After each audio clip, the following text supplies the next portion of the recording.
আসসালামু আলাইকুম। Real village cooking চ্যানেলের সবাইকে ওয়েলকাম জানাচ্ছি। আজকে আমি বানাবো তিলের পুলি পিঠা। বানানো খুবই সহজ এবং টেস্টি। এখানে আমি নিয়ে নিয়েছি তিল, 4 টেবিল চামচের মতো তিল নিয়ে নিয়েছি। এগুলোকে আমি একটু ভেজে নেব, হালকা একটু ভেজে নেব। তিলগুলো ভেজে নিলে এর টেস্টটা ভালো আসে এবং খেতে খুবই টেস্টি লাগে। ভাজার সময় যে একটা ঘ্রাণ ছড়ায়, এটা খুবই ভালো লাগে। এটা প্রায় ভাজা হয়ে এসেছে, আমি এগুলোকে গুঁড়িয়ে নেব। খুব সুন্দরভাবে ভাজা হয়ে গেছে। এবার একটা কড়াই নিয়ে নিয়েছি, এর মধ্যে নিয়ে নিয়েছি নারকেল, কোরানো নারকেল নিয়ে নিয়েছি। নারকেলের মধ্যে দিয়ে দেবো এলাচের দানা। এবার একটু নাড়াচাড়া করে নেব। নাড়াচাড়া করে এর মধ্যে দিয়ে দেবো গুড়।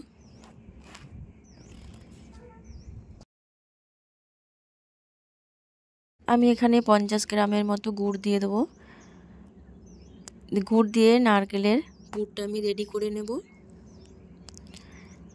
এই নারকেলের সঙ্গে তিল মিক্স করলে খেতে খুবই ভালো লাগে। এইভাবে পিঠা বানিয়ে দেখবেন, খেতে খুবই ভালো লাগবে। আপনারা স্কিপ না করে পুরো ভিডিওটা দেখবেন, খুবই ভালো লাগবে এই পিঠা রেসিপি। আর বানানো তো খুবই সহজ। শীতকালে পিঠা তো কম বেশি অনেকেই খেতে পছন্দ করেন। আর যদি বানানো যায় এইভাবে পুলি পিঠা, তাহলে তো খুবই ভালো হয়। এইভাবে লো টু মিডিয়াম ফ্লেমে আমি এটাকে পুরটাকে ভালোভাবে রেডি করে নেব। সহজেই গুড়টা গলে গেল। এইভাবে কিছুক্ষণ নাড়াচাড়া করে নেব। যখন নারকেলের পুরটা হয়ে আসবে, সেই পর্যায়ে আমি যে তিলটা গুঁড়িয়ে রেখেছি সেই তিলটাকে দিয়ে দেব।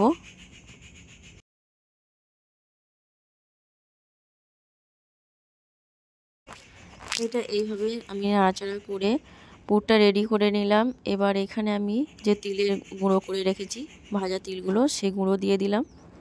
এবার এটার সঙ্গে ভালোভাবে আমি মিশিয়ে নেব। খুব ভালোভাবে নাড়াচাড়া করে মিশিয়ে নিতে হবে। এটা বানাতে বেশি টাইম লাগে না, অল্প টাইমের মধ্যে এটা রেডি হয়ে যায়। পুরটা আমার রেডি করে নিয়েছি, ঠিক এইরকম হবে।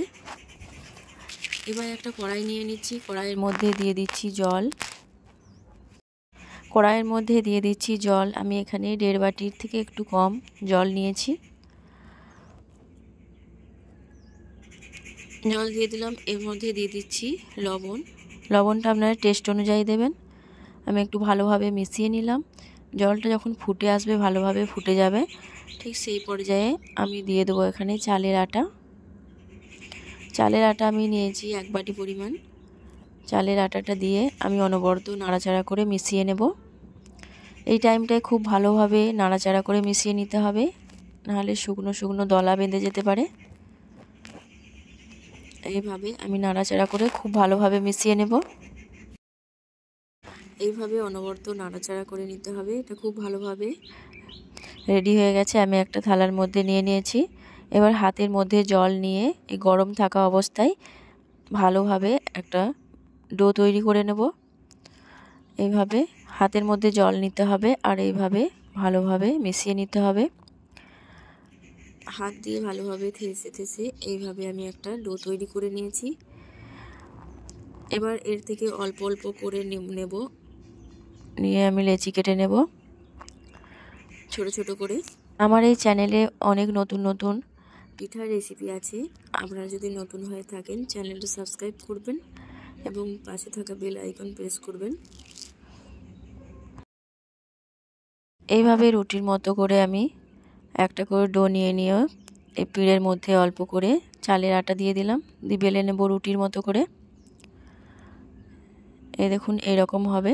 একটা এরকম বাটির মাপ নিয়ে ঠিক লুচির মতো সাইজের করে কেটে নিচ্ছি। ঠিক এই রকম করে আবারও একটা কেটে নেব। আমি যে বাকি অংশটা আছে আমি আবারও বানিয়ে নেব।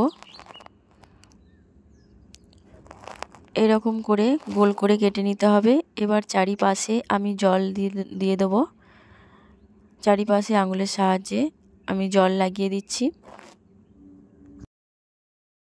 এই পিঠা বানানো খুবই সহজ। আপনারা হাতের কাছে উপকরণ দিয়ে খুব অল্প সময়ের মধ্যে এই পিঠা বানিয়ে নিতে পারবেন। আমি এই চারপাশে দিয়ে দিলাম জল এবং দিয়ে দিচ্ছি যে পুরটা বানিয়ে রেখেছি, পুরটা কিছুটা দিয়ে দিলাম। দিয়ে এক সাইড থেকে এটাকে আমি ফোল্ড করে নেব। এইভাবে দিয়ে দিলাম, হাতে করে তুলে আমি এক সাইড থেকে এইভাবে ফোল্ড করে দিচ্ছি। এটা বানানো খুবই সহজ। এই দেখুন, এক সাইড থেকে আঙ্গুল দিয়ে এইভাবে চেপে চেপে এটাকে ফোল্ড করে নিতে হবে।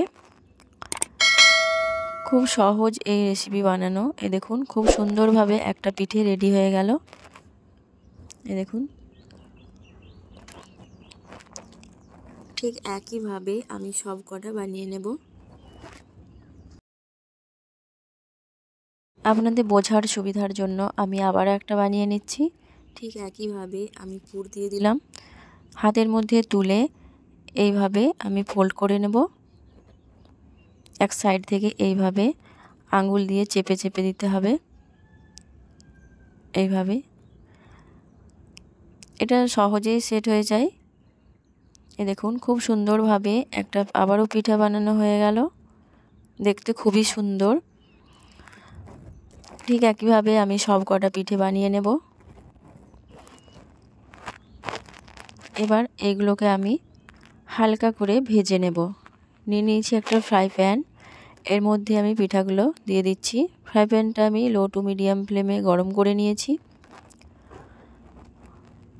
এবার একে একে করে পিঠেগুলো আমি প্যানের মধ্যে দিয়ে দেব। বেশি হাই ফ্লেমে ভাজা যাবে না, নাহলে পুড়ে যেতে পারে। এক সাইডটা হয়ে গেলে আমি অপর সাইডটা উল্টে দেব। এইভাবে উল্টে পাল্টে আমি এটাকে সেঁকে নেব।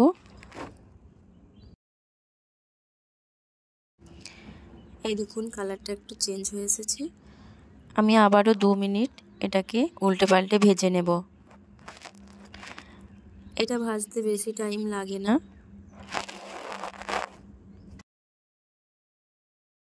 এগুলো ভালোভাবে আমার হয়ে গেছে পিঠেগুলো। এবার একটা প্লেটের মধ্যে নিয়ে নিচ্ছি। এই দেখুন, কালারটাও খুব সুন্দর এসেছে, খেতে খুবই টেস্টি।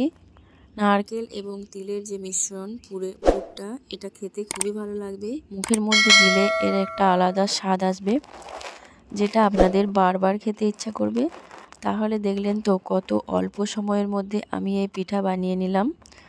খুব সহজ পদ্ধতিতে বানিয়ে দেখালাম। আমি একটা ভেঙে দেখাচ্ছি যে কতটা নরম এর ভেতরটা, এবং পুর দিয়ে এটা খুবই ভালো লাগছে। আপনারা চেষ্টা করবেন তিলটা মেশানোর, কারণ এই তিলের যে একটা ঘ্রাণ সেটা খুবই ভালো লাগে। তাহলে আমার এই রেসিপি আপনাদের কেমন লাগলো অবশ্যই কমেন্টে জানাবেন। ভালো লাগলে চ্যানেলটা সাবস্ক্রাইব করবেন আবারও নতুন নতুন রেসিপি পাওয়ার জন্য। আজকের মতো এখানেই শেষ করছি।